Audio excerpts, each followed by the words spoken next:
Gamers. God, those were good claps. Jesus Christ, that's a 10 out of 10. Alright, so this is the first minor patch of Season 3, patch blah blah blah. In this week, we're making some balance change. In this patch, sorry.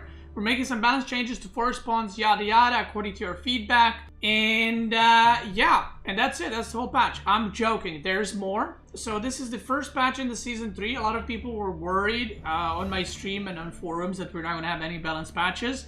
There are some changes, and there is something happening with the ladder map pool. I have been molding about this a lot to the devs. I've molded, well, not really molded, but, you know, constructive criticism at the devs regarding ranked map pool. And me and many others have said ranked map pool right now is the biggest issue, because if you don't have a good ranked map pool, it's Among Us. Now, I do want to say that in the future, it's being worked towards adding more maps and maybe, you know, like maps that we can all play and want to play, and new maps and fresh maps and yada yada. But for now, the maps that are added in ranked preview were based on what maps we have right now in the game that are official. So let's go through it slowly. In-game languages, whatever. Health bar update. Health bar update. We've been making an ongoing effort to improve the visibility of unit selections. Since the Season 3 PU to the P, we introduced fully opaque white outlines around health bars when you select your units, and this worked well to boost visibility in general. However, we also heard your feedback that this change can be visually distracting in certain scenarios, so now we're iterating on this design. Health bars will have a better balance with a 50% opacity outline and a black inner border for improved contrast. When you toggle the health bar setting to always on, all unit health bars, zone, ally, blah blah, stay visible in the 90% opacity regardless if units are damaged. Health bars opacity, blah blah blah. These are the changes. So as you can see here, this is what it is right now, and you can see that while there is an outliner, white is not really that good only. So they added this black outliner and then white around it, and you can see it much clearer. I think it just looks better. Like I don't think this is like, no, I like the left one. No, the right one is just better. There's no discussion about that. So very nice. Ranked map pool rotation. You've shared with us your thoughts on Season 3 map pool, so we're freshening up the ranked map pools. We'll be swapping out some maps that have been in the pool for multiple seasons with some of the brand new maps that we're introducing in Anniversary Update. We wanted it to hit the goal of providing you a good variety of map styles while diversifying the maps between one-on-one and team game queues. That's another thing that I forgot to mention. One-on-one maps for ranked and team game ranked will have different map pools. Amazing. And I like that idea, and I'll say why in a second. Now, like I said, I know that devs are doing their best to potentially push more maps and not just official maps. And this was the adjustment made like urgently for this season, so we wouldn't have the current map pool that we have for the rest of the season. That's why this map pool is pushed.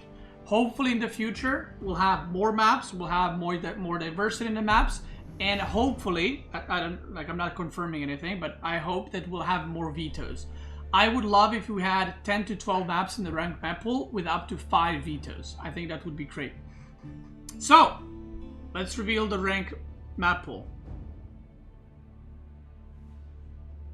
Dry Arabia,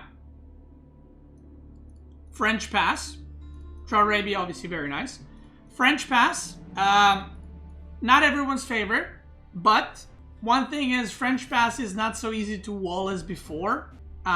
Since I don't know if you guys know, but it got the update like 5 months ago, and we just did not play it at all. So the sides are a bit more open, so you can't wall as easy. I personally don't like this map very much. But again, I just want to remind people before everyone goes berserk that they're only implementing maps in the ladder map pool from the current maps that are official in AoE4. So let's just say the map pool is limited. King of the Hill is back on the menu. Lipany, Mediterranean, Mongolian Heights. Mongolian Heights, by the way, in my opinion, is very outdated. Like, not outdated, but I played it so much. But in general, I like Mongolian Heights. And apparently a lot of people do like Mongolian Heights. I think it's one of the maps that did not receive a lot of vetoes. So, yeah. Prairie in the ladder. Let's fucking go, baby. Prairie in the map pool. Love that. I think Prairie is a good map. The Pit is still in the map pool. And Wetlands. Now, let's compare that to the current map pool so we can see what's in and what's out. So, the maps that are out are the maps that have been here forever. So, Altai's out, Ancient Spires is out, Forest Ponds is out. I personally like Forest Ponds, and I wish they kept that for 1-on-1. But it is what it is. Hideout is out from 1-on-1. Hill and Dale is out, Lipany is still in, Mediterranean is in, and the Pit is in. So only 4 of these maps are continuing. I think this patch is happening soon. I don't know if they're saying the thing, but I think it's happening soon. Like, it's not happening in like a month. So, the new maps that we have are French Pass, King of the Hill, Mongolian Heights, Prairie, and Wetlands. I'm personally most excited about Prairie and Wetlands, because I do think they have potential to be good maps. I think Wetlands does need some adjustments, which I hope they do in the future. But for me, I don't know how you guys feel about this. For me, I prefer this map pool compared to the other one. The other one, I veto Ancient Spires, I veto Altai. I would veto Hideout if I could, and I veto Hill and Dale. Because I'm done playing those maps. I'm tired of those maps. I've played them way too much and I don't want to play them anymore. So yeah, I'm excited to play again on Mongolian Heights. King of the Hill, so-so, right? French Pass, I want to try it. I'm not going to say it's terrible or amazing, I want to try it. But, like, right now, if I'm looking at these maps, like, if I were to veto maps, I would probably veto maps that would not be in 1-on-1 tournaments in the future. Not because, oh my god, I fucking hate this map kind of thing. So, yeah. Now, let's go to the Team Ranked Ladder Map Pool. We'll just show it straight away. Team Ranked is Altai, Black Forest, Boulder Bay, Dry Arabia, Forest Ponds, Hideout, Hill and Dale, the Pit, and the Wetlands. Comparing that to current Team Rank Pool, which is exactly the same as the 1-on-1 map pool, you can see that the maps are vastly different. Except for Pit, Wetlands, and Dry Arabia, the maps are completely different. Let's address the, you know, the elephant in the room. Black Forest is in.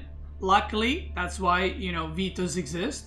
But in general, I do like the idea, actually quite a bit, that we have different map pools for solo and ranked. I personally like that. Maybe it's too much to have only 3 maps overlap, but I do like that a map like Forest Ponds and Hideout, I personally think that those maps are much better in team games than 1-on-1s. Even though I like Forest Ponds, I think it plays out a lot nicer in team games than it does in solos, basically. Altai, I honestly haven't played it in team play, so I don't know. Black Forest, I mean KW. The Pit is a great map, I think, for team games specifically. I don't really like it too much for 1-on-1s. And then Wetlands, I also think, is a great map for team games. So there it is. I'm a bit surprised, I will say, that Boulder Bay did not make it into 1-on-1 maps. Personally, I would maybe like to have King of the Hill and Boulder Bay swapped. I think King of the Hill in team games is kind of nice. Maybe they didn't want to put 2 water maps in 1-on-1. I don't know. But in general, I personally think, and you guys know, when stuff sucks, I just say it sucks. I personally prefer this map pool much more. And I hope that the tournaments we have until hopefully next season or next tournament map chain include at least 5-6 of these maps for 1-on-1s, so that we can play ladder and practice for them. Yeah, I think King of the Hill is way more fun in team games, I agree. Like, in King of the Hill and 1-on-1s, if you capture the middle, you win. In team games, it's not really like that, because the map is actually quite a bit bigger, and even if you take the middle, 2 people can take it down pretty fast. Yeah, I personally, see, that's the thing. I personally would have liked if maybe they had another map or replacing one of the maps with, I mean, if they replace Black Forest with a full island map. I would have liked that personally, but I do know that a lot of people don't like full water maps, like island maps, that is. So, yeah. Caster mode, resolve the hotkey conflict, blah, blah, blah. Okay. UI, fix the bug if the team rank season ended while you were searching for team rank season. The near message show a player will be built multiple times. Okay. Improve the spacing between the display of the unit name and its tag on the unit card. I don't really know. Okay. Fix that issue where clicking the play again button in the post-match screen sometimes did not remember what civ you had chosen previously. Okay, that's nice. So when you finish the game now, if you click play again, it will remember the civ you picked in the next game. Which is good. I mean, I don't care about this too much because obviously I play like different civ every game, but I know there's a lot of people that play only one civ. So this is a good change, right? Or a good fix. Fixed an issue where your randomly selected civ did not change between consecutive matches. Poggers. Fixed an issue in Hindi where the unit name was not readable. Okay. Clarity of the minimap has been improved when running at resolutions greater than 1080p. There's another change that you guys are gonna like, I think, if it's here, which I think it is. Fixed an issue where I saw God keys. Okay. Gameplay. Okay. Now let's talk balance. Monka. Monka S, I am worried. I will say that. I am worried. And I'll tell you guys in a second why. Monks rallying to garrison of mosques that contain relic without garrison. Okay, this first of all is very nice. So I don't know if you guys know, but if you rally Dome of Faith into mosque and there's relics inside, it will fucking pick up the relics. And it's fucking annoying. So yeah, now they're gonna garrison instead of picking up relics. Fixed war elephants, tower elephants, and certain siege units sometimes being unable to garrison. Okay, I didn't know that. Did not experience that. Fixed the bug that allowed religious unit to bypass the cooldown between conversions. Wait, are you supposed to only have... Wait, is cooldown... Is this for imams or is this from the relics? If you pick up a relic, you can use the Wololo, but if the prelate dies, you can pick it up with another one and Wololo again. Is that what they're talking about? I'm not gonna lie, I kinda liked that it was on the monk and not the relic. I kinda like that. Fixed an issue with Delhi Sultan's Mastery 5 tooltip. That's a huge one. Fixed an issue where the Abbasid, the Pantheon, okay, whatever. Okay, we got some AI. Okay. AI will no longer try to build trade ships early in the match.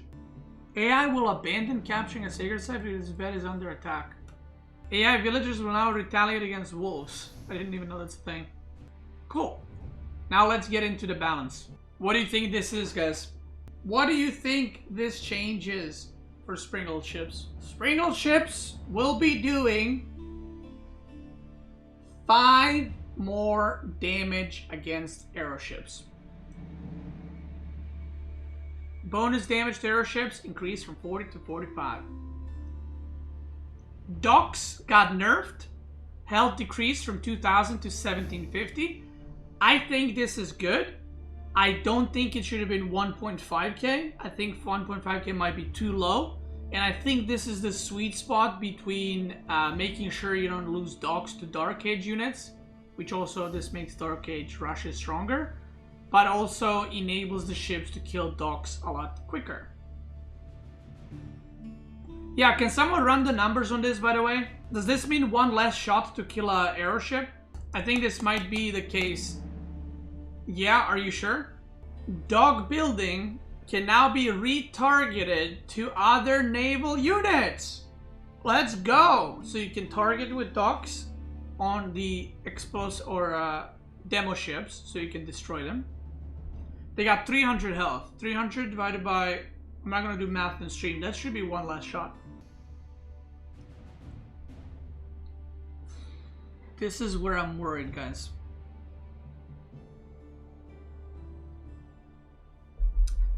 this is where I'm worried very, very much. I've been saying it for a while. I don't think Malians are bad. I think Malian, the fast castle build, is incredibly strong. And Malians received buffs. Let me throw you three hypotheticals. Which one do you think is true? Okay. Number one, cows now cost 75 gold. Number two, gold pits generate more gold. And number three, they nerfed the gathering rate for the hamburger strat.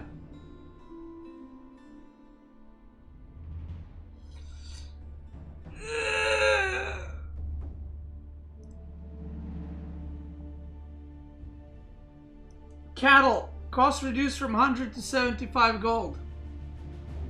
Allied player gather rate nerfed. No more hamburgers. Let's go. No more hamburgers. So why is this nerfed? Some of you might wonder. Well, there's been a 2v2 strategy, and especially on ladder, people are having a very hard time stopping it.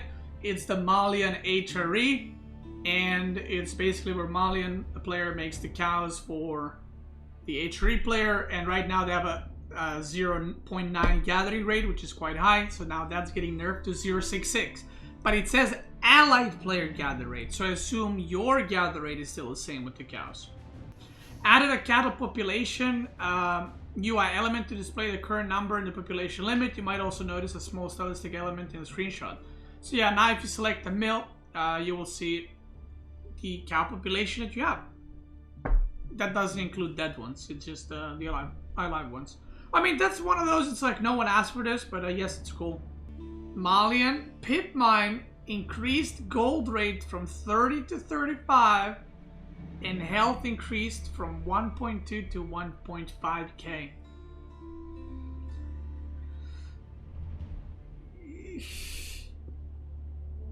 I don't know if this was needed.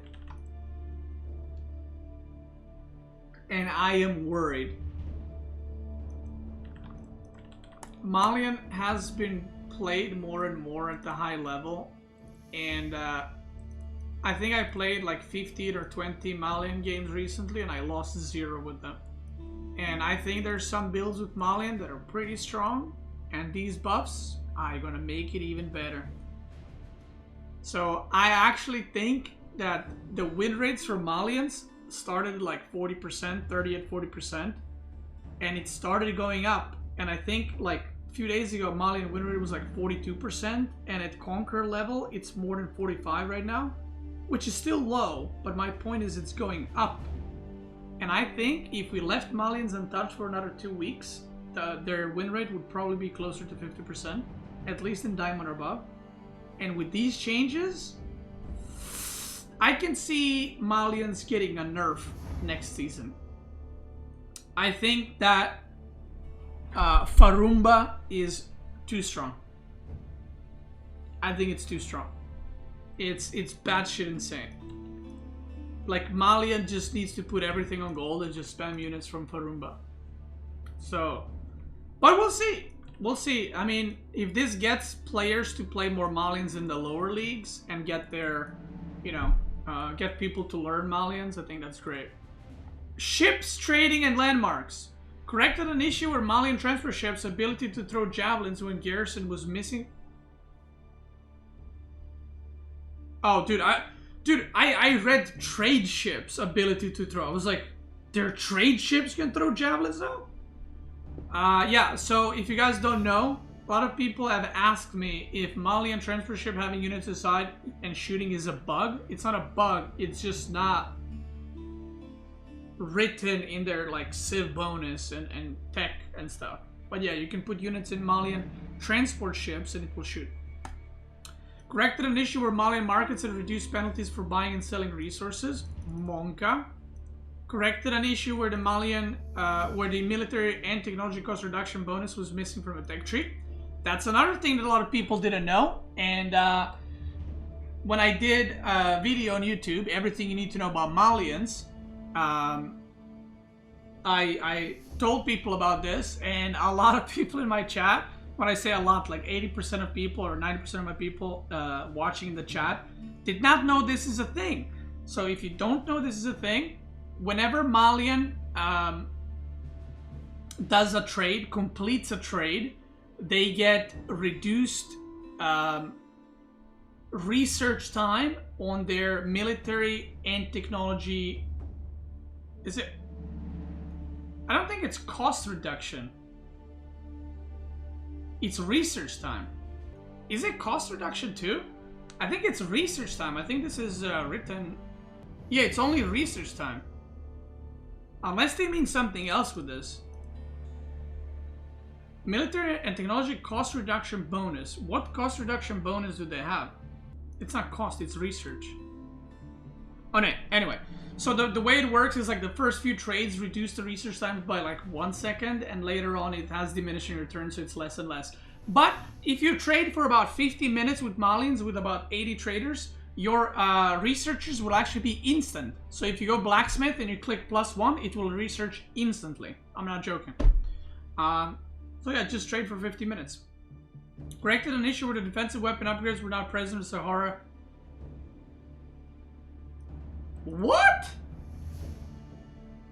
You can put weapon emplacements up on that bitch now? Like Springald upgrade and Bombard upgrade? That's a big one. Ottomans. Mechter unit will no longer incorrectly apply multiple buffs in certain conditions. Corrected an issue where the Sipahi unit's fortitude ability would not activate correctly when within a unit's attack speed drum aura. Corrected an issue where the Mechter's attack speed drums were giving more attack speed than intended. Corrected an issue where Sipahi's fortitude was giving more attack speed than intended. Rus warrior monks can no longer be pushed by other units when casting conversions.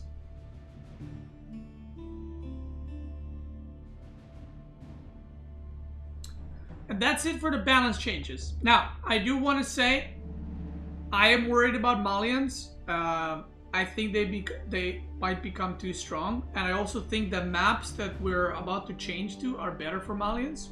So there's also that. People that are wondering why Rus got nothing, I am assuming it's because looking at the win rates, Rus is doing really good / okay because of Hideout. And I think Rus is about to go like nosedive in the win rates as soon as the map pool changes. They're about to nosedive. And then hopefully for next season we'll see Rus buffs. Alright, let's go into the maps. Forest spawns. The primarily large gold deposit has been changed to small gold deposit. Boars have been pushed further away from the player's town centers. Ah, that's sad. I love pulling Marine Lord's mom into the worker lines. Feels bad. The number of deer per herd has been reduced by 2. This means that each herd now on forest spawns has 5. No poison Malian fix? Apparently not. Hideout. The number of deer generating around the player's initial town center is decreased. The number of deer in each neutral herd has decreased. The number of neutral deer herds has increased. All neutral stone deposits have been changed to small deposits. The space between all neutral gold deposits has been increased, ultimately decreasing the amount of total deposits. Resources near the player's town center are moved slightly further away, and the number of neutral herdable has been reduced. So Hideout has gone through some changes, and again, Hideout will still be in team games but not in one-on-ones. I do want to say something that you might be missing here is very important. This right here. Do you know what this means? You might not even notice still. Because unless you were messing with map editor, you would not know this. You guys are focused on the gameplay and the balance and all that. Currently in the editor, you can only add a deer pack of 7 or a deer pack of 3. This meaning that deer pack will go from 7 to 5 means that now map makers can put deer packs of 5 on any new maps they're creating, so we can further balance or, you know, nerf the deer packs to help Roost or nerf Roost or whatever else. So that's now an option. I know a lot of people might not be excited about it, but now it's an option that can be done. Water holes. I don't know what this map is. Neutral resources are clumped up much tighter to decrease the generation distance variance. The number of deer on the map has been halved.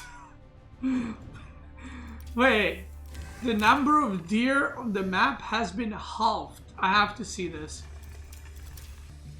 The number of deer on this map has been halved. So how many fucking deer does this map have?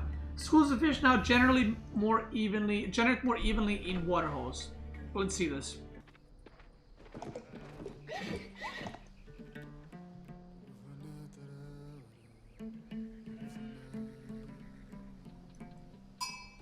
Wait, does that mean there's only one deer pack?